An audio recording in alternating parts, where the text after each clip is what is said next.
smash, you squish, you mash, you chew you up for brunch, and finish you off for dinner or lunch. Munch, munch, dinner or lunch, munch, munch, dinner or lunch.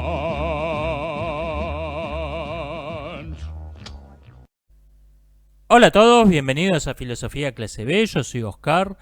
Me preguntan si voy a comentar los Oscars. No, me importan un bledo los Oscars. Es curioso cómo los críticos parecen haberse puesto de acuerdo para fingir que los Oscars siguen siendo un premio al cine, cuando explícitamente no lo son, explícitamente han dejado de serlo. ¿Qué vas a reseñar la película que ganó el Oscar a la película con más chino, más tortilleras y menos personajes masculinos? No, me importa un carajo esa película. Me importa un bledo todo lo que se vincula a los Oscars. Me preguntan si voy a hacer más reseñas de cinemáticas de videojuegos. No, esto fue un caso excepcional. Esto me refiero a The Last of Us. Fue un caso excepcional porque todo el mundo que hablaba de lo mala que es la serie decía, bueno, lo que vale la pena son en las cinemáticas del juego. Bueno, vamos a ver eso. Me dicen que no se puede separar del todo la cinemática de las partes jugables del juego, porque estas también forman parte del relato, de la historia. Sí, lo que me vi fue un video que hizo alguien que hizo un buen balance, un punto medio, donde no solo recopiló las cinemáticas, sino que metió algunas partes jugables que eran relevantes para la trama. Y cortó las partes donde eran simplemente matar zombies a machetazo, que eso, ok, no suma nada. Pero no fue una cosa excepcional esto, que me estaban pidiendo reseñar Silent Hill, reseñaste otro, no. Fue una cosa excepcional porque todo el mundo estaba comentando lo cuánto mejor era el juego a la serie de televisión. Por eso dijo, bueno, vamos a ver eso. Me preguntan qué pienso de la actuación de método. Pienso que es eso, que es un método. Lo que pasa que esto se ha hecho sobre todo después de El hombre en la luna, donde Jim Carrey interpreta a Andy Kaufman. Esto pasó de ser un término de la jerga de los actores, el método. El método es convertirte en el personaje, vivir la experiencia del personaje para que gestos y movimientos y actos y palabras, incluso si estás improvisando, te salgan naturalmente de modo inconsciente. Eso es el método actoral. Se convirtió en un stunt publicitario. Se convirtió en una forma de promocionar una película. Hablar de los métodos, de los niveles demenciales los que se llevó el método actoral por parte de un actor o de un grupo, se convirtió en una forma de promocionar una película. Para empezar, Andy Kaufman te lo hago yo. No me parece un rol particularmente difícil. Creo que Jim Carrey hizo bien ese papel, pero no me parece que fuera un rol particularmente demandante, particularmente difícil. Y además, como el método es como su nombre lo indica, es un método. Lo que me importa son los resultados.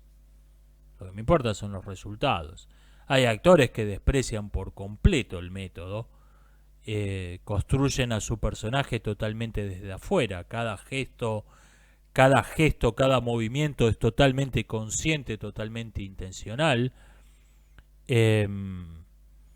¿Cómo se llama el asesino del Silencio de los Corderos?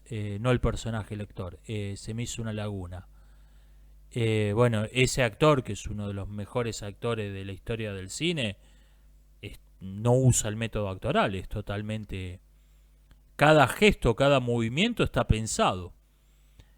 O sea, no... Lo que me interesa son los resultados. Este fetichismo del método me parece que es un modo de promocionar películas. ¿Qué pienso del existencialismo?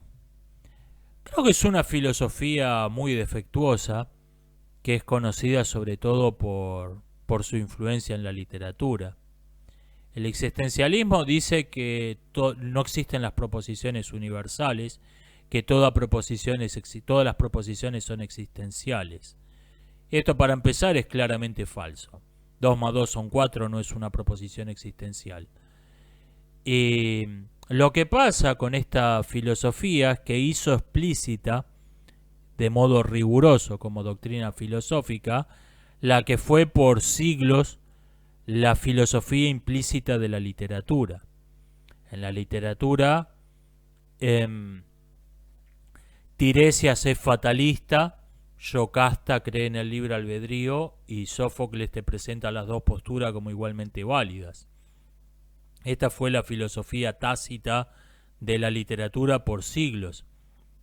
El existencialismo la formuló como filosofía en sentido estricto.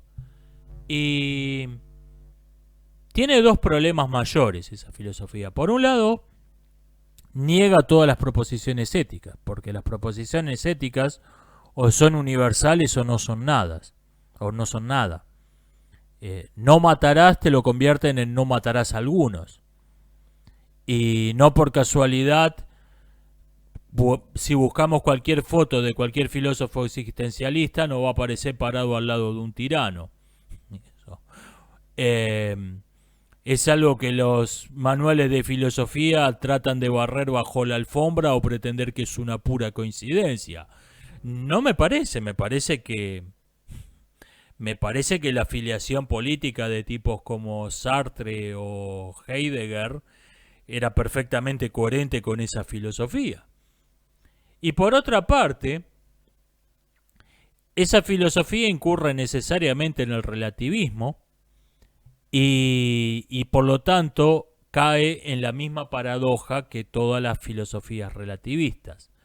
Porque si todas las proposiciones son existenciales, no existen proposiciones universales, entonces la proposición todas las proposiciones son existenciales, no existe ninguna proposición universal, es una proposición existencial, no existe una proposición no es una proposición universal. Y por lo tanto, si la proposición, todas las proposiciones son existenciales, no es universal sino existencial, por lo tanto necesariamente tiene que haber al menos una proposición que no es esa, que no sea existencial, que sea universal. Por lo tanto, de la premisa todas las proposiciones son existenciales, se sigue la conclusión no todas las proposiciones son existenciales, lo cual es absurdo. Esta es la paradoja en la que cae toda filosofía relativista. O sea, toda filosofía relativista, si uno la analiza un poco, se autorrefuta, se refuta a sí misma, porque cae en una variante de esta misma paradoja. Niega su propio valor. Toda filosofía relativista niega su propio valor. El existencialismo simplemente no es la excepción. El existencialismo se autorrefuta. Me preguntan si me puedo extender acerca de lo que decía Hannah Arendt acerca de los derechos humanos. No mucho, no conozco mucho del tema. Puedo explicar la idea general basándome en fuentes indirectas. Arendt, según tengo entendido, decía que, irónicamente, los derechos humanos se han respetado cada vez menos a partir del momento de su declaración, a partir del momento de su proclamación. Y decía que esta aparente paradoja, esta aparente ironía, se debe a la naturaleza misma de los derechos humanos. Los derechos humanos han sido formulados como derechos que tenemos por el solo hecho de existir como seres humanos. No por nuestra condición de ciudadanos, no por nuestra condición de súbditos, no por nuestra condición de fieles de una religión, no por ninguna otra característica particular. Son derechos que tenemos, teóricamente, por el solo hecho de existir como seres humanos. Ahora bien, dado que esos derechos no nos son otorgados por ninguna condición de linaje, de religión, de nacionalidad, de raza, etcétera, no hay ninguna entidad ni ninguna persona encargada, asignada a vigilar por su cumplimiento. No existen las obligaciones humanas, porque los derechos humanos se consideran esenciales, se consideran algo que existe de por sí. Por lo tanto, en la práctica lo que esto significa que una persona empieza a ser reconocida como sujeto de derechos cuando es ciudadana de un país, cuando tiene un papel que la acredite ante un organismo burocrático que tiene entre sus funciones mirar por los derechos humanos, empieza a existir cuando tiene un papel que lo acredite como ciudadano o como ciudadana. Por lo tanto, dice Arendt, la ciudadanía se convierte en el derecho a tener derechos. La persona que no es ciudadana no tiene un papel que la acredite como un ser humano y por lo tanto para las maquinarias burocráticas, para los engranajes del aparato burocrático no existe. No es nada. No es ni siquiera un ser humano de segunda, no es nada. Creo que es un punto de vista interesante. Es una teoría elegante. Explica mucho con muy poco. Explica mucho de las cosas ocurridas en los últimos 200 años, los horrores de la colonización del Congo, el régimen, todos los regímenes comunistas, el régimen nazi. Explica muchas atrocidades ocurridas en el mundo en los últimos 200 años, la situación actual en el oeste de China. Explica mucho con muy poco. Es una teoría elegante. Es una teoría elegante. Existen en algunos países de mierda como Argentina crímenes que se cometen, delitos que se cometen únicamente para ser registrado como un delincuente. Y alguien, o sea, gente que comete un crimen y se entrega. Porque cometiendo ese crimen hay un papel en la maquinaria del Estado que acredita que existe esa persona y por lo tanto empieza a ser un ser humano, empieza a tener derechos humanos. Mientras que antes era nada, era un desecho, era una cosa que estaba ahí. Esto pasa en donde vivo yo pasa esto, en Argentina pasa esto. Hay delitos que se cometen para empezar a existir para la maquinaria burocrática. Y esto lo explica perfectamente la teoría de Arendt.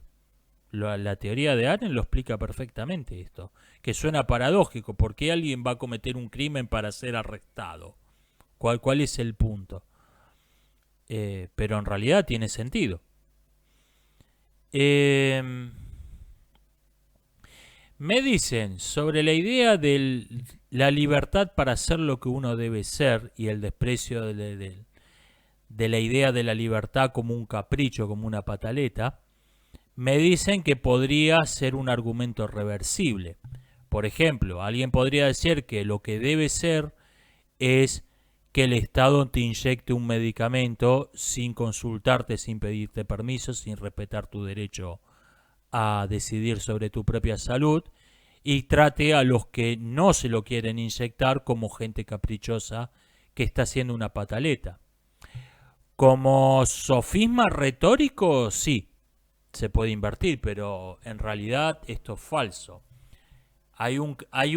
Supongamos que se da esta situación que usted dice, que puede ser, donde hay dos grupos de personas o dos discursos, dos ideologías, donde dicen, bueno, esta es la libertad que importa, eso es un mero capricho, una pataleta que no le vamos a prestar la menor atención, y los otros dicen exactamente lo contrario. Sí, la simetría es únicamente en el nivel de la retórica, es en el nivel de la oratoria, pero hay una cuestión básica que rompe la simetría. ¿Quién está asumiendo la responsabilidad de sus actos? Siempre donde escuchemos esos dos discursos opuestos, va a haber alguien que dice, yo quiero Yo quiero tener esta responsabilidad, yo soy responsable. Yo me hago cargo de mí mismo. Yo quiero el derecho a decidir cómo voy a cuidar mi propia salud, y yo soy responsable por mi salud o por la de mis hijos o las personas que tenga a mi cargo. Yo me hago responsable. Y el otro te dice, yo quiero que el Estado se ocupe. Yo quiero ser libre de responsabilidades. Quiero que me liberen de mi responsabilidad. Yo me inyecto lo que el Estado me diga, pero si yo me muero, si me mueren mis hijos, yo no soy responsable. Yo solamente obedecí órdenes. El Estado es el único que... El Estado manda, el Estado es el que el Estado se hace responsable. Eso es lo que rompe la simetría. Eso es lo que rompe la simetría. Hay uno... Los dos están usando el discurso de la libertad y los dos están usando el discurso del deber ser. Pero hay uno que se está haciendo responsable de sus actos y el otro que no. El otro no quiere ser responsable, quiere que lo liberen de su responsabilidad. O sea, están usando la palabra libertad, pero la están usando en distintas acepciones. Uno habla de la libertad en el sentido de libertad para elegir, y el otro habla de la libertad en el mismo sentido en que hablamos de una gaseosa libre de azúcar o de una cerveza libre de alcohol. Habla de la libertad como una carencia, esta es la cuestión.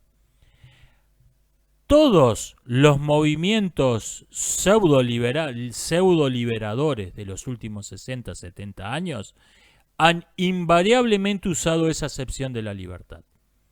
Es la libertad en el sentido de libre de azúcar, libre de alcohol. Son movimientos que quieren ser liberados de la responsabilidad de elegir. Por lo tanto, quieren que el Estado decida por ellos. Pero lo que usted dice tiene sentido y es algo que seguramente existe como trampa retórica, como charlatanería, pero hay algo que rompe la simetría. No es que, bueno, a esto se puede oponer un discurso exactamente igual pero que diga lo contrario. No es verdad. O es verdad solo en apariencia.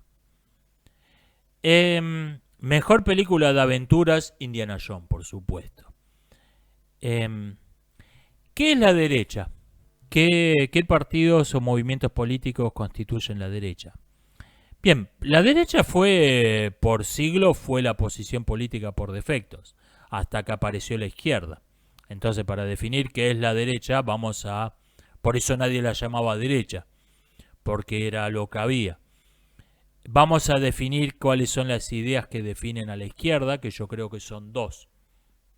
Una es la doctrina del contrato social, la idea de que el Estado no tiene ningún fundamento metafísico, por ejemplo en una religión, y no tiene ningún fundamento en la realidad o en la naturaleza, por ejemplo en una filosofía ética. El Estado es simplemente una convención arbitraria como un contrato que se puede cambiar en cualquier momento, se puede romper en cualquier momento, se puede cambiar por otro en cualquier momento. Y la otra idea muy vinculada a esta es el mito del buen salvaje. No por casualidad nos encontramos los dos en Rousseau, que nos dicen que la civilización es algo esencialmente malo y todo lo que tienda a su autosupresión es algo bueno.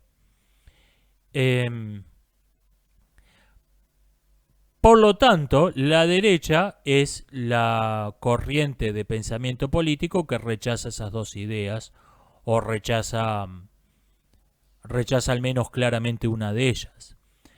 Eso agruparía hoy en día a la mayor parte de los nacionalistas, agruparía a la mayor parte de los conservadores y agruparía al menos a una parte de los liberales en el espectro político de hoy.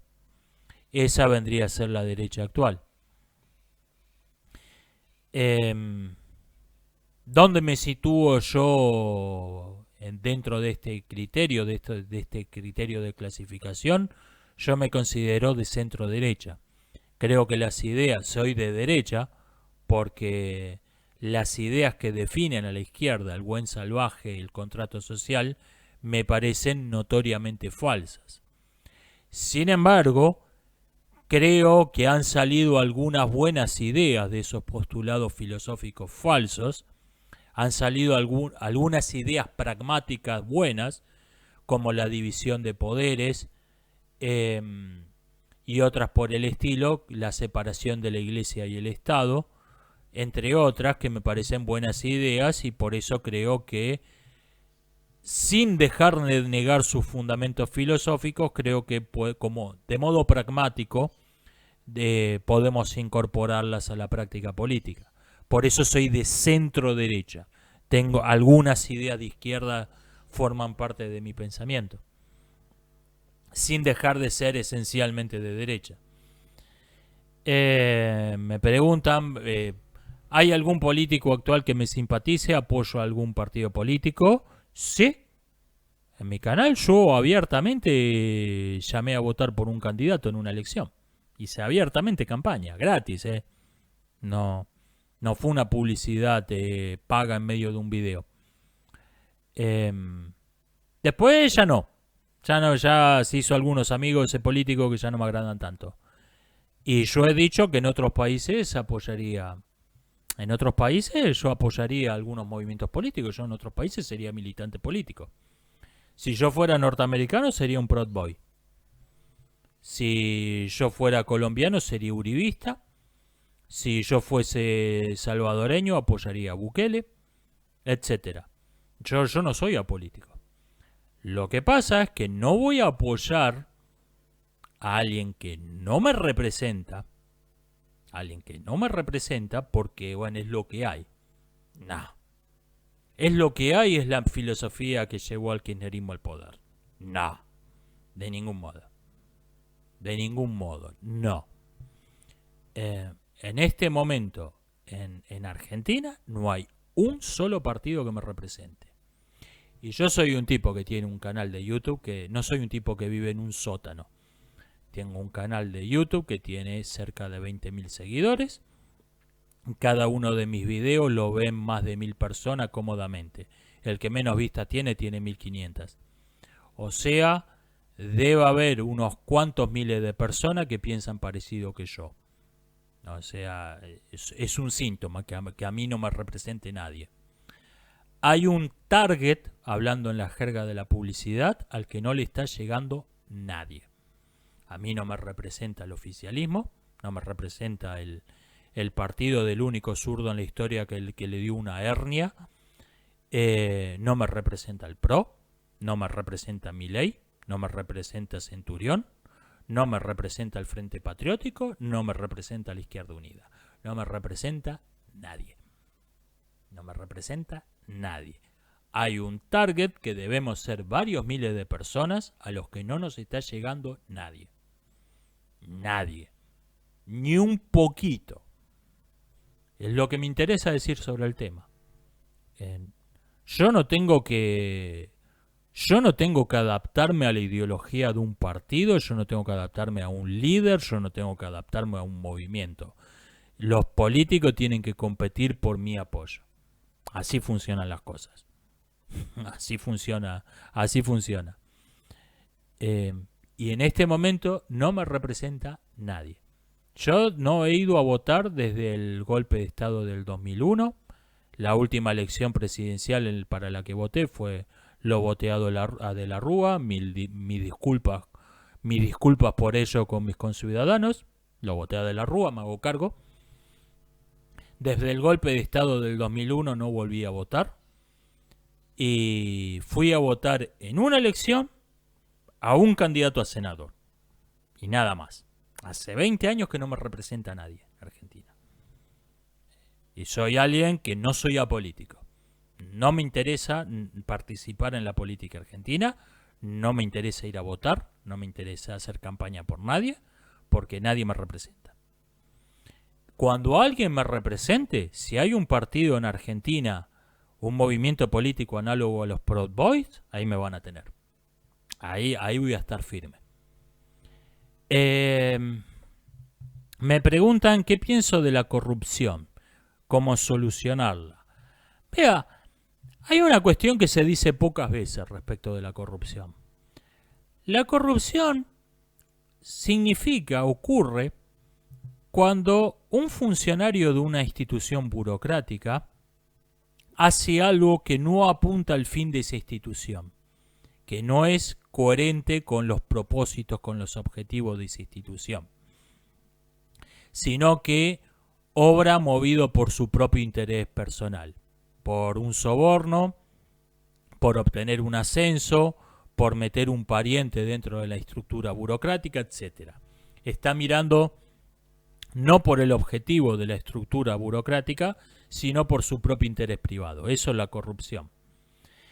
Ahora bien, en el infierno la corrupción es la única cosa buena que hay en el infierno. Porque cuando los objetivos de una institución son una mierda, la corrupción pasa a ser algo bueno. Todo lo que no apunte al fin de la estructura burocrática es algo bueno. En un régimen marxista donde no hubiera corrupción, sería un régimen donde no hubiera mercado negro, es decir, no hubiera mercado. Toda la producción se detendría por completo, la única actividad económica sería la redistribución de la riqueza, y en un mes el 100% de la población moriría de hambre. Ese sería un régimen marxista no corrupto. Bueno, en países como China lo único bueno que hay es la corrupción. En países como China, como Cuba, lo único bueno que hay es la corrupción.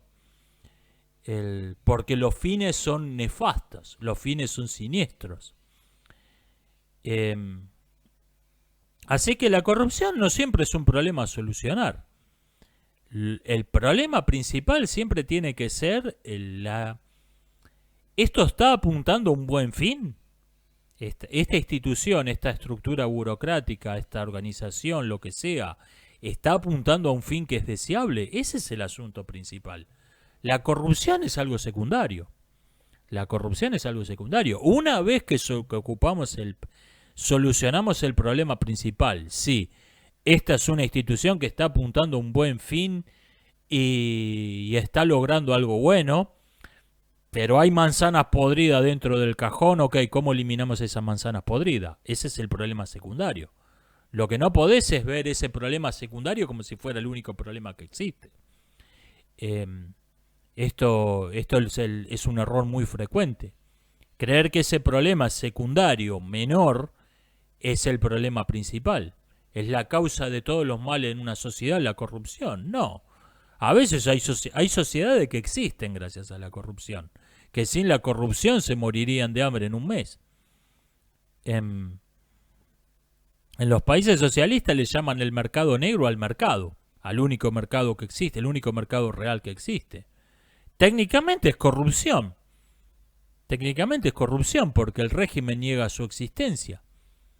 Ahora, si intentan eliminar el mercado negro, el régimen se colapsa. El régimen se colapsa si tenemos suerte, o todo el mundo muere de hambre.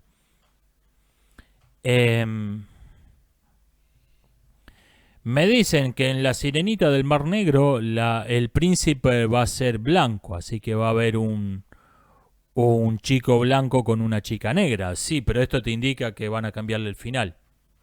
Esto te está indicando que van a cambiarle el final. De ningún modo, en una película de Disney del 2023, un hombre blanco va a terminar casándose con una mujer negra. De ningún modo.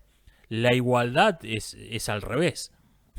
La inclusión, la diversidad funciona en un solo sentido.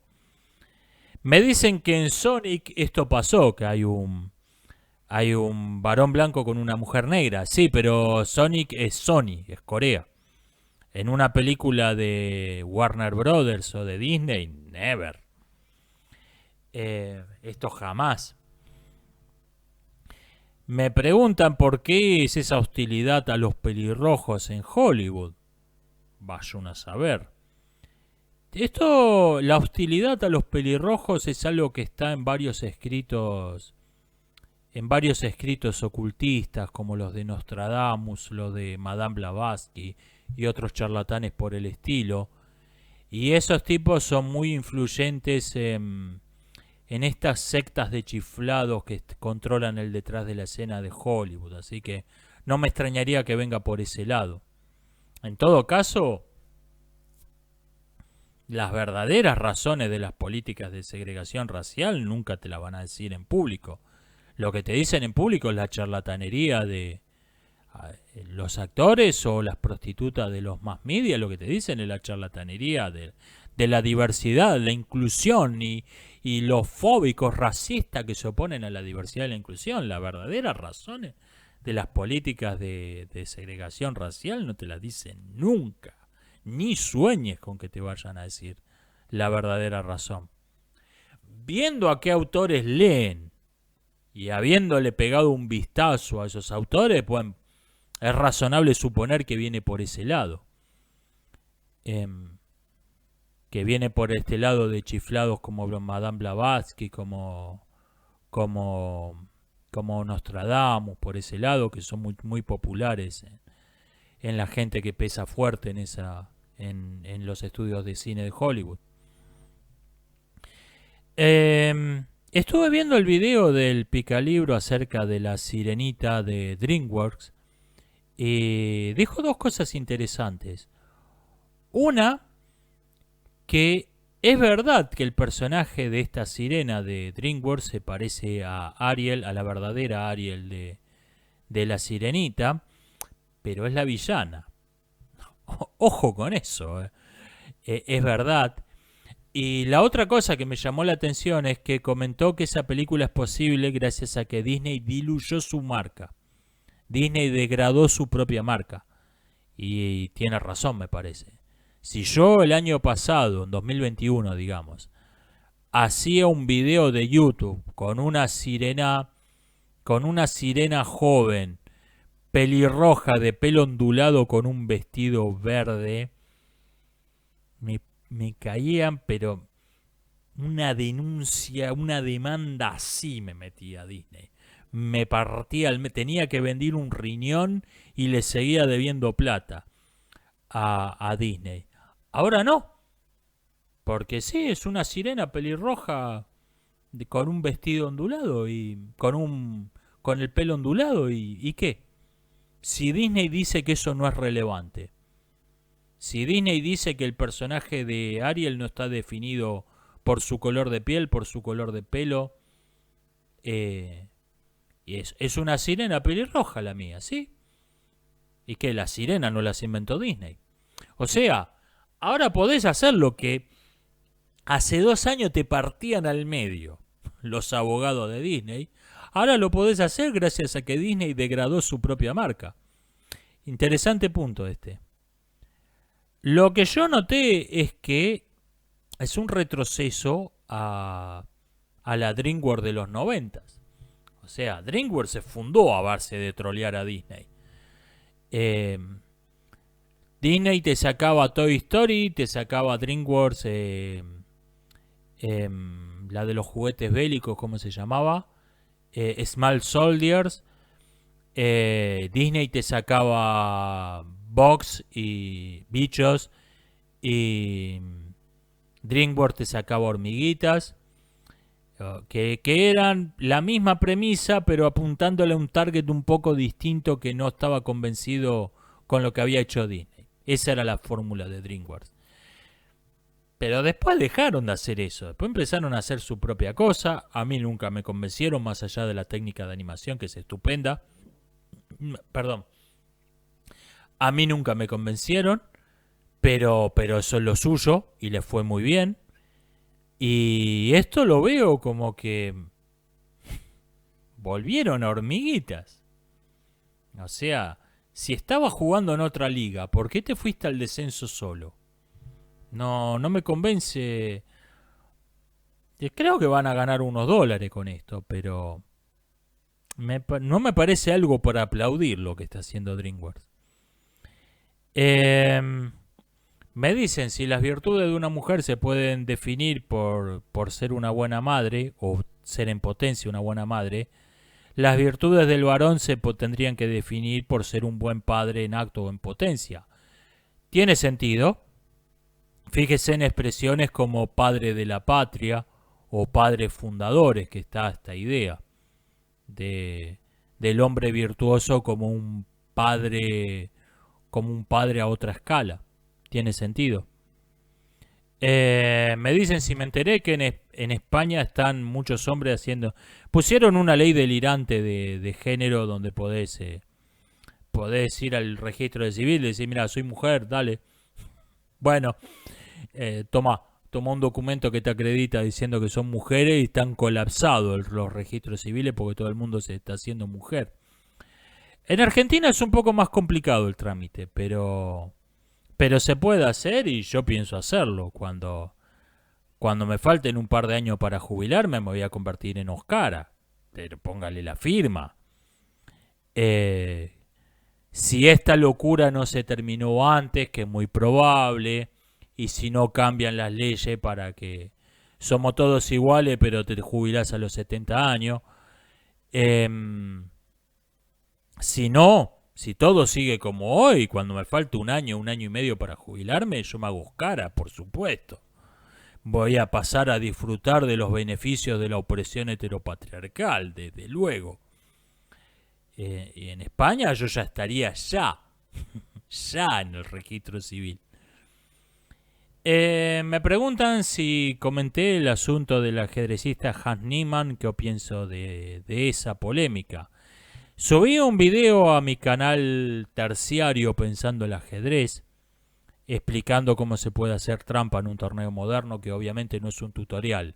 Es para explicar que no es una locura, se puede hacer trampa en un torneo actual. Creo que el que dijo lo más sobrio, lo más razonable sobre este asunto fue el maestro internacional y colega youtuber Luis Siles, Luisón, quien dijo que el mundo del ajedrez le pasó factura a Niemann por haber hecho trampa en internet. Si no tuviera ese antecedente, todo el mundo hubiera pensado mal, hubiera tenido sus sospechas, pero se la hubiera guardado.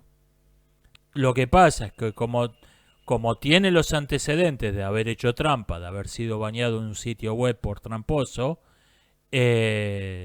todo el mundo habló abiertamente lo que pensaba. Y en realidad no hay evidencia tan sólida en contra de Niemann. En la historia del ajedrez hay numerosos ejemplos de jugadores que tuvieron por un año, por 2 años, estuvieron 200 puntos de ranking por encima de su nivel habitual.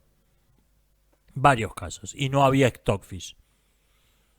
Así que no es algo imposible. Lo que pasa es que existe Stockfish. Lo que pasa es que Niemann fue baneado de internet por hacer trampas. Y estuvo un año y medio jugando 200 puntos por arriba de su nivel habitual. Entonces, todo el mundo dijo lo que pensaba. Eso es lo que pienso del asunto. Me preguntan si comenté algo acerca del crimen de los rugbyers en Argentina. No estoy al tanto, no veo televisión, no sigo las noticias policiales. Creo que comenté acerca de este caso o de algún otro, lo absurdo que me parece hacer un análisis político de un crimen, cuando el crimen es por definición impolítico. Toda opinión política trata acerca de la sanción de una ley, acerca de la derogación de una ley o acerca de la aplicación de una ley. Toda la política se puede resumir a esos 3 puntos. Toda opinión política es alguien que dice, ¿se debería sancionar una ley que diga esto? ¿Se debería derogar la ley que dice esto otro o no se debería? O en este caso se debería aplicar esta ley y no esta otra. Toda opinión política tiene una de esas 3 fórmulas. Bueno, el crimen se pasa todo eso por el forro de las pelotas. El criminal es el que no respeta ninguna ley. El criminal es lo impolítico por definición. Entonces no tiene ningún sentido hacer un análisis, una interpretación política de un crimen. Lo único que tiene sentido es responderle a quienes hacen una interpretación política de un crimen diciendo, ok, entonces ustedes están representados por sus criminales. Si alguien me dice que un criminal representa la opinión de una sociedad, representa la perspectiva que tiene una clase social, que tiene un grupo racial, que tiene que tiene un sexo, que tiene una nacionalidad, etcétera. Bueno, cuando uno de los miembros de ese partido comete un crimen, entonces ese tipo está representando al partido.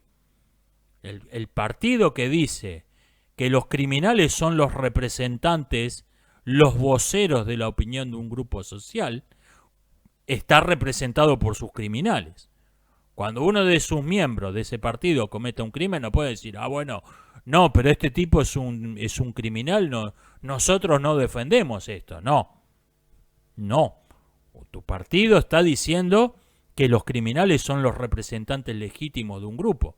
Por lo tanto, están diciendo que su grupo está representado por sus criminales. Este es lo único que tiene sentido decir acerca del crimen como un hecho político. La idea que estos criminales representan el punto de vista de su sociedad, de su clase social. No. Por definición, no. Por definición, el criminal no representa a su sociedad.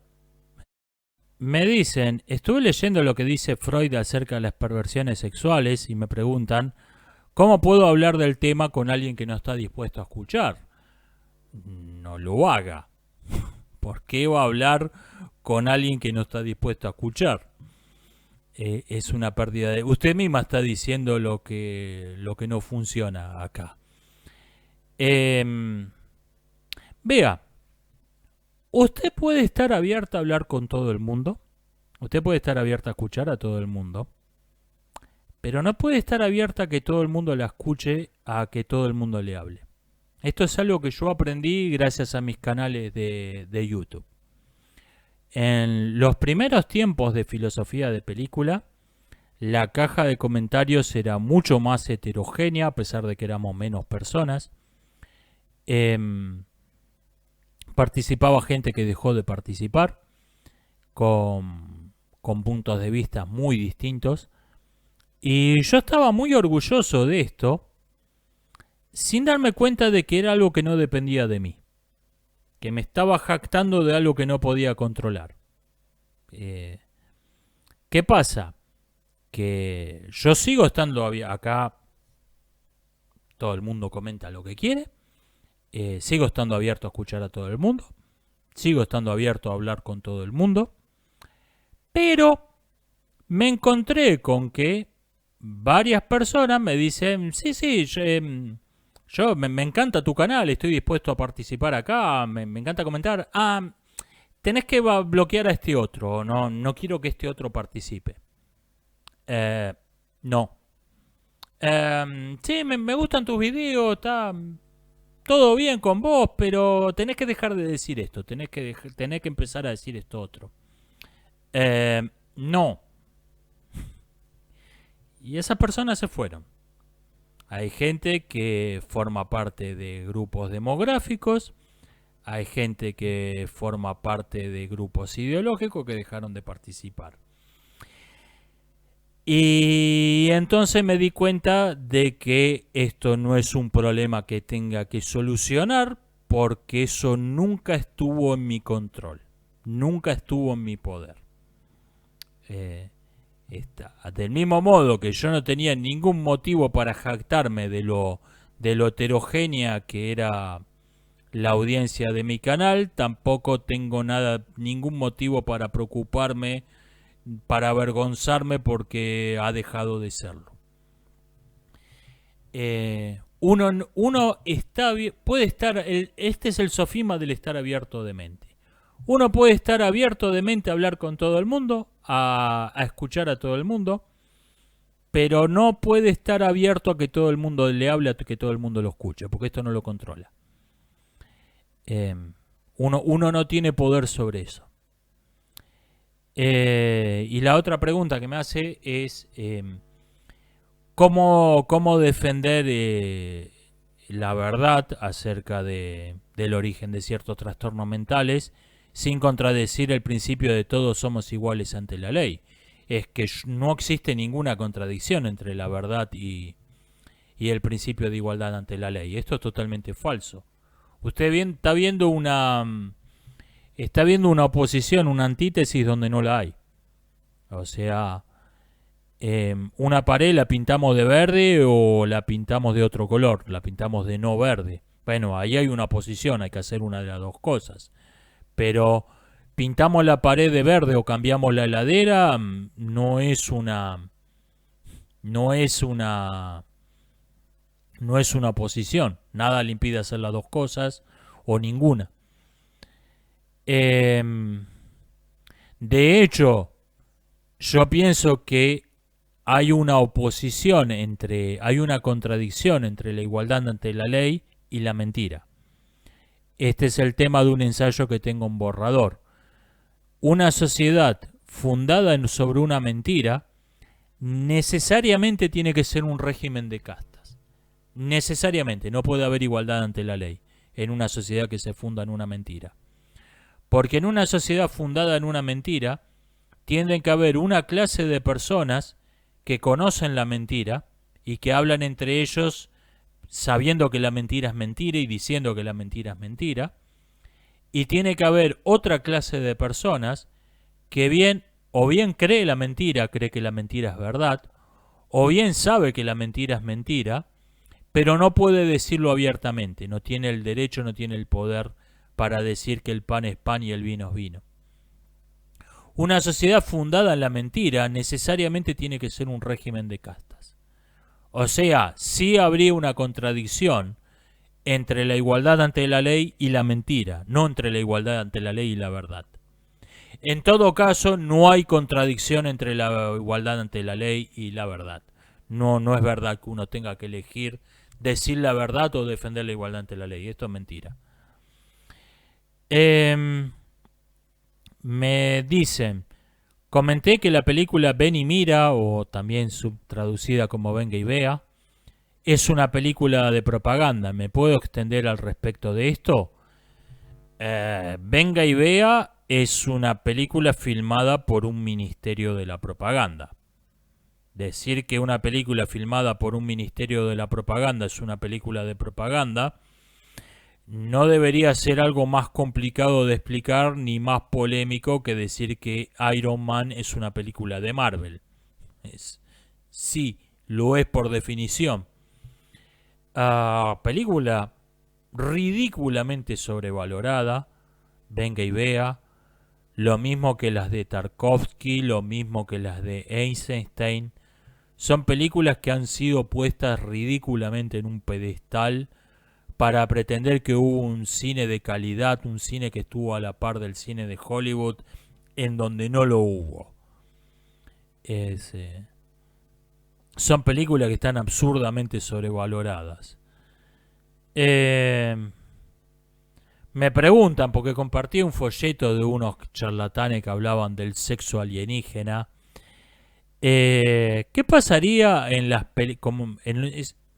Si alguien pudiera tener un hijo con un extraterrestre, ¿cuáles serían las consecuencias éticas legales de eso? Vea, para empezar, de modo realista, yo creo que toda unión sexual entre criaturas de distintas, no solo de distintas especies, de distintos mundos, que evolucionaron de modo completamente distinto a partir de una abiogénesis completamente diferente, serían quizás ni siquiera físicamente posibles y además serían totalmente estériles. No podría surgir un híbrido. Dejemos la biología realista de lado. Supongamos que vivimos en el universo de Star Wars, donde todo funciona. Todas las especies pueden tener híbridos entre todas las especies y siempre nace un híbrido perfectamente sano que hereda características mezcladas de sus dos progenitores. Yo creo que un error muy común de esas ficciones de ciencia ficción, esas historias de ciencia ficción, digamos, para evitar la rima, un error muy frecuente es que los autores proyectan a ese mundo de fantasía sus propias opiniones políticas basadas en las circunstancias del mundo real, y no se dan cuenta de que su mundo de fantasía tiene otras características, otras circunstancias, y por lo tanto esas ideas no funcionan. O sea, todos te hablan de estas uniones interespecies como, bueno, que desafían los prejuicios, la intolerancia. El problema es que en el mundo real muchas personas nos oponemos a las leyes que te digan con quién te podés casar y con quién no, con quién podés tener hijos, con quién no. Vos te tenés que casar con alguien de esta casta, vos no te podés casar con alguien de esta nacionalidad, etcétera. Y me refiero a casamientos de verdad, antes que algún boludo comente en la caja de comentarios. Pero vos sos un fascista que te opones a que yo me case con mi osito Teddy. No, me refiero a casamientos de verdad. Nos oponemos a esas leyes porque la teoría racial es falsa. Por eso nos oponemos a esas leyes, porque son injustas y arbitrarias. Pero en el universo de Star Wars, en el universo de Star Trek, la teoría racial es verdadera. Y por lo tanto, debería haber leyes que reglamenten quién puede casarse con quién puede tener hijos con quién.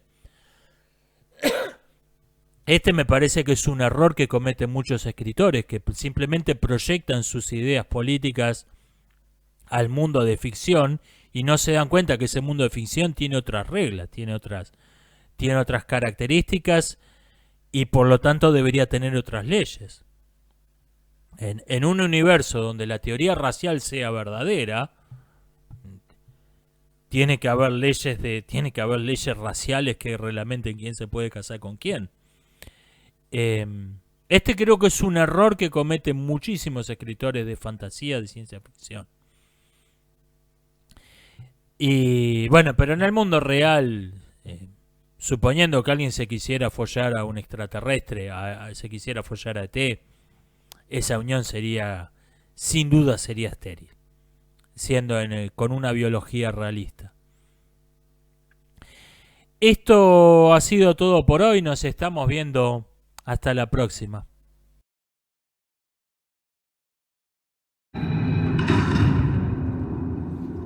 Welcome back to the quantum realm, Scott. I've been waiting a long time for this. What? Is someone in there? Buenas tardes. Quería preguntarle si yo acaso para ustedes soy una persona mala.